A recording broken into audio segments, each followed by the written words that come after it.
Hello and welcome to the Hypnosis Academy. How the dickens are you?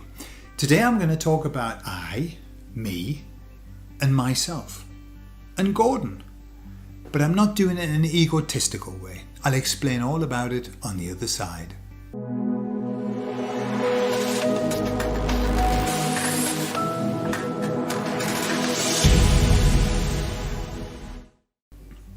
There's a beautiful process that I sometimes do with my clients, which is to help them to understand a little bit more about themselves.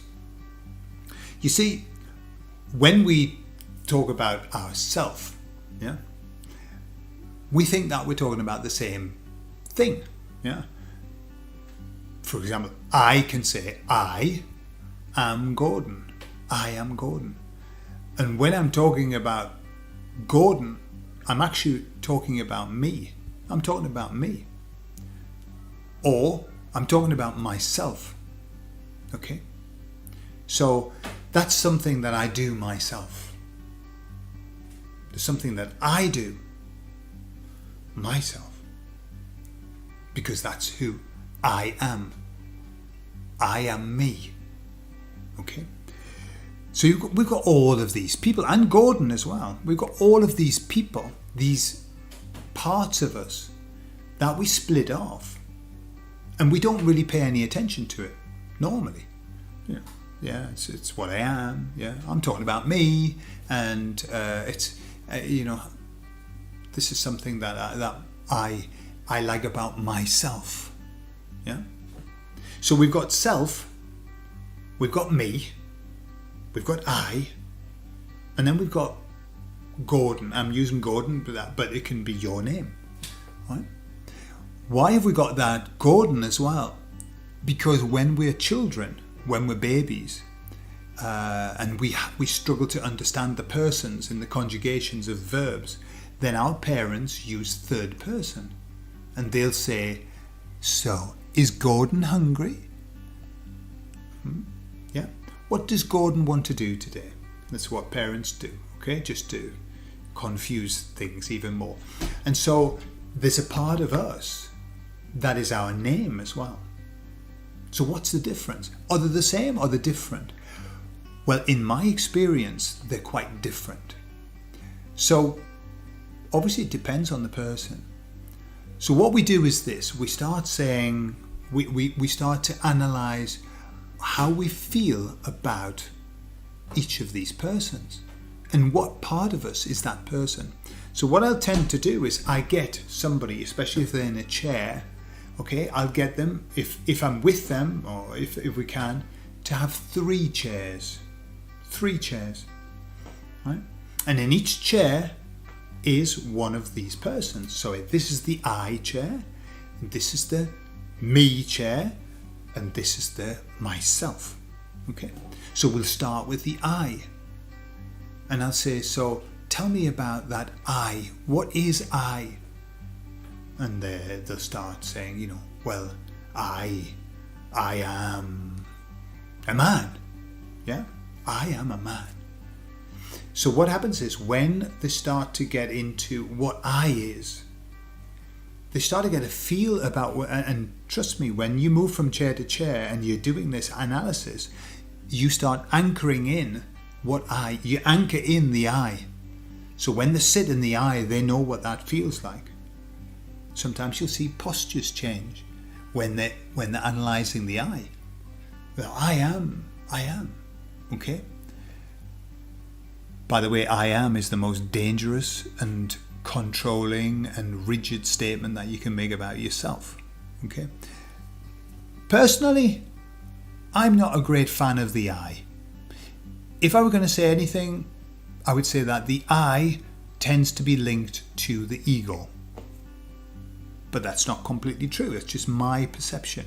But the I is, what I find is that the I tends to be the public face that we present. Well, this is who I am. I do that. It tends to be the public face that we present of who we are. But when we get to me, no, but this is me. This is not I, this is me. The me tends to be a lot more authentic. But you find out. And how you do it is you just say, so tell me, sit in the me. What's it like to be that me? Yeah? And you have to use the word me, not what's it like to be you, because that's another person. That would be the you chair. Yeah? So what's me? Tell me about me. Right? And now it's very weird for people to start, when you say tell me about me, it's a weird thing that they're having to go through, because that means, do I need to tell you about you, or do I talk about me? But you tend to find that the me is a lot more genuine. It's the kind of the intrinsic. It's what's behind the I. The I's here, up at front. But the me, you hurt me. We don't say you hurt I. Yeah, you hurt me. I can be hurt, but you hurt me. All right. So I know you might say, well, it's a much of a muchness. It's the same thing, but it really isn't. When you start analysing it, then you start to feel different things. When you start moving from the I into the me, you feel different things. How you interact. How does me interact with people compared to the I? Yeah. I can talk to people, but it takes a while for you to get to know me. Yeah. All of the time, we are constantly telling people about who we are. The I, the me. And then you get to myself. Yeah. And the self is something very different. It's different to the me. And it's different to the I. This is something that I keep to myself. You keep that to yourself. We don't say keep that to your me, keep that to your I. No, keep that to yourself. So what is the self? Is the self something that it's an extension of the I and the me, but it's something apart, something that we can keep things in? Is it the blueprint of who we are? I don't know. Depends on the person. But it's very interesting to look at the way that these persons are. And then, if you've got enough chairs, then to get them to sit in the Gordon chair. This is Gordon. What about Gordon? And again, that's another part of you. So, what's the point of that? What benefit is that? The benefit is that when you're working with somebody, what you should hear is a balance of all of those persons. It's a balance, But I do like that. I like that me. I like that. And it's something that I do for myself. Yeah. It's, that's me, I suppose. Okay, that's what you're going to hear. When you hear an imbalance, when you hear a lot of I, yeah, especially, this is something I'm aware of, when you hear somebody saying this, well, I do this, and I have done that, and I have done that, and I have done that. Remember that the I, in my book, is very linked to the ego. Yeah, it's the facade, it's the pretendy, yeah, because the ego is all about facade and pretense. Yeah. So when you hear somebody who talks a lot about themselves, but we're using I, okay, then that's a red flag. Why would somebody need to talk so much about the I? Why would they need to use the I so much?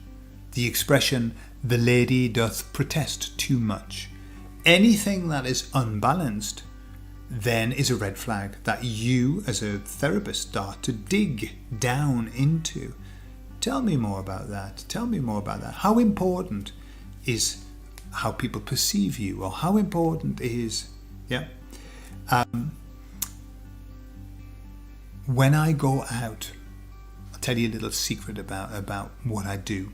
If I ever go out to get invited to a party or something like that where I'm with people, I play a little game, and my game is that I will not tell anybody anything about me unless they ask me. Unless they ask me specifically, I will not offer any information about myself. Me. I. Okay? And so what happens? What happens? Well, invariably or very, very rarely does anybody ask me a question about me. I ask them lots of questions about them. I'm constantly saying, so tell me, what do you do, and you know, what do you like to do, and oh, I do, you know, and blah blah. What do you think about this? Never do they ask me. And I've done this for years now, and it still seems to be the case. It depends on where you go. It depends on where you go, and it depends on the level of the person that you're talking to. But I find that lots and lots of people are stuck in the I. They're stuck in the I need to tell you about me. Whether that's an approval thing, whether it's a competition thing, it really doesn't matter. Lots of people are stuck in the I. And I think our job as therapists is to help them to get some balance. There's nothing wrong with I. However, too much I and red flag. Too much. It's just too much. Yeah. And, you know, getting a balance of, rather than let's not talk about me, you know, let's not talk about me. That's enough about me. What do you think about me? Okay? We don't need that. We need to get a balance. And this is a great technique to help people to start to look at themselves. Look at themselves. Yeah? And look at the me and look at the I. Okay? If you're a therapist and you're working with people, why don't you try it? Get them set up 3 chairs and get them to start telling you about the I and the me and the self. What are they? Yeah? And is one stronger than the other? Is one getting more attention than the other? They should all get their own attention. They should all be balanced. Yep. There you are. That's just something that I've done over the years, and I find it very interesting. I hope you have some fun with it, and I'll see you all later. I love you all. Bye-bye.